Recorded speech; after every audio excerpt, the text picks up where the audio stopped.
Hi guys, welcome to Talk to Me Tuesday for Tuesday, October 6th, 2015. This is Jennifer.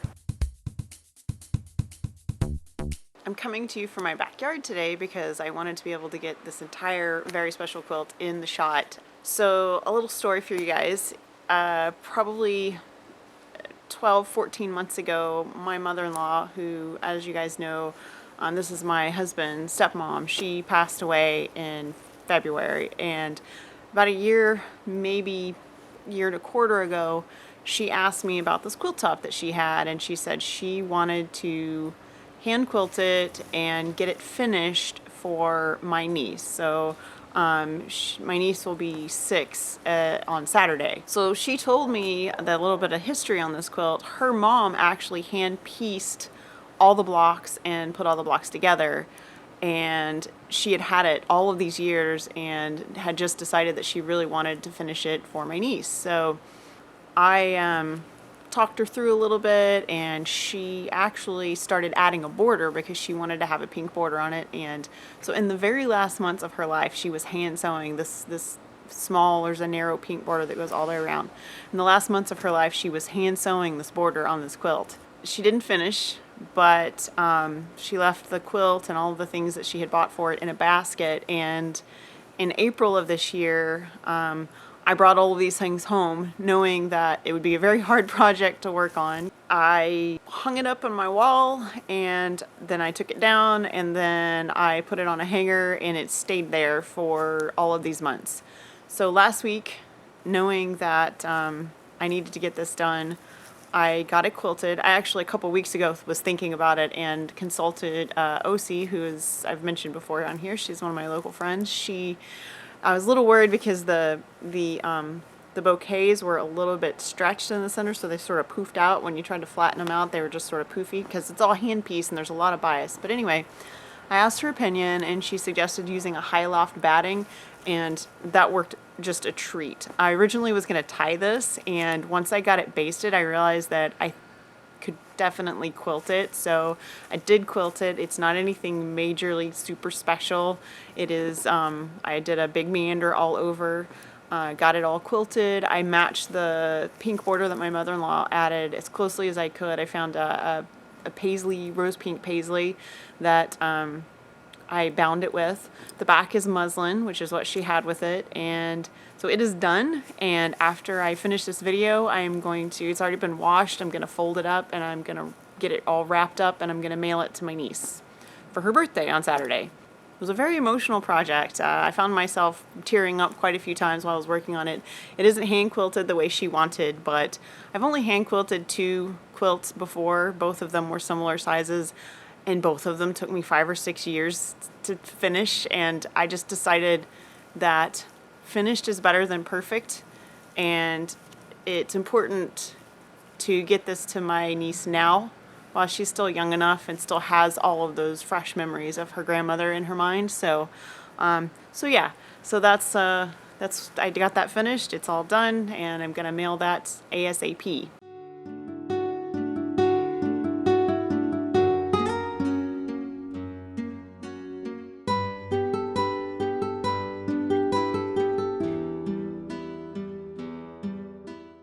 So now for something a little lighter.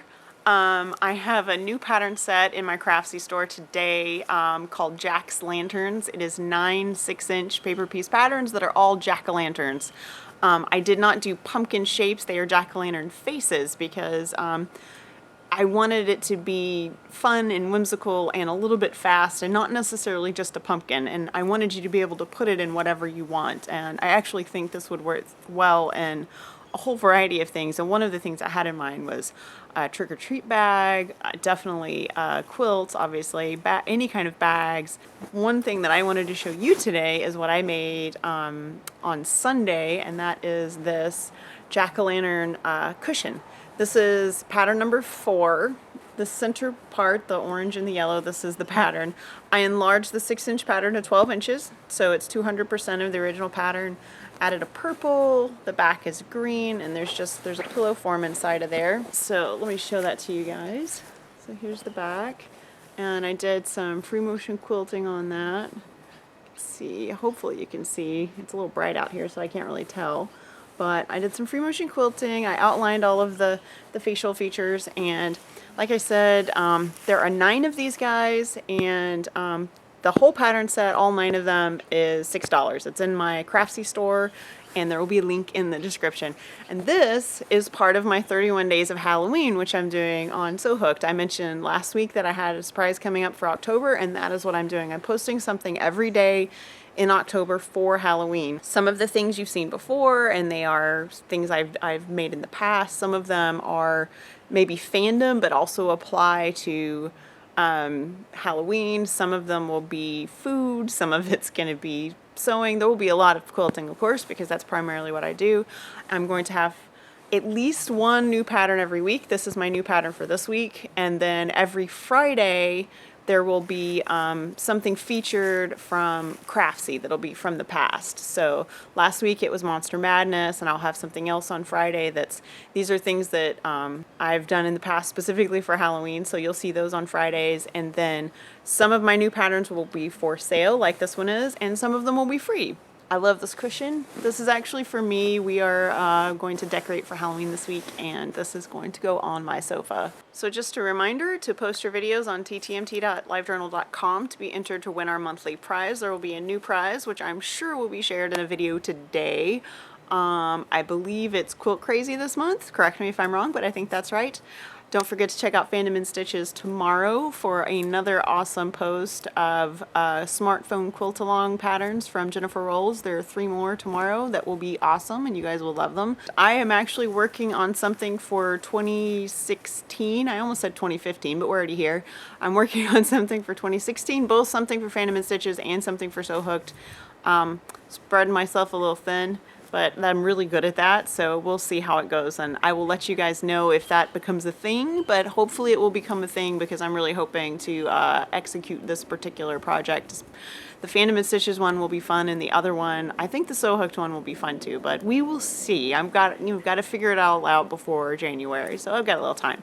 So that's it. You guys be sure and watch everybody else's videos, ttmt.livejournal.com, and if you need some jack-o'-lanterns, I've got some patterns. They're all pretty easy. I would say this one at 12 inches took me about an hour and a half to piece, and that's just because I was really taking my time and I had to get up and do other stuff in between. So the whole pillow took me about 2 hours. So really fun stuff. I hope you guys enjoy these, and I will see you guys next week.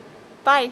Hey guys, a little PS. I almost forgot to remind you that today is show and tell day for the EQ7 Seasons Row Along, so be sure you check that out. I will have links on my blog to, I think, everyone involved, and if you're not sure, click on the EQ7 Seasons banner and that'll take you right to where you need to go, and there will be lots of show and tell, so make sure you guys check it out.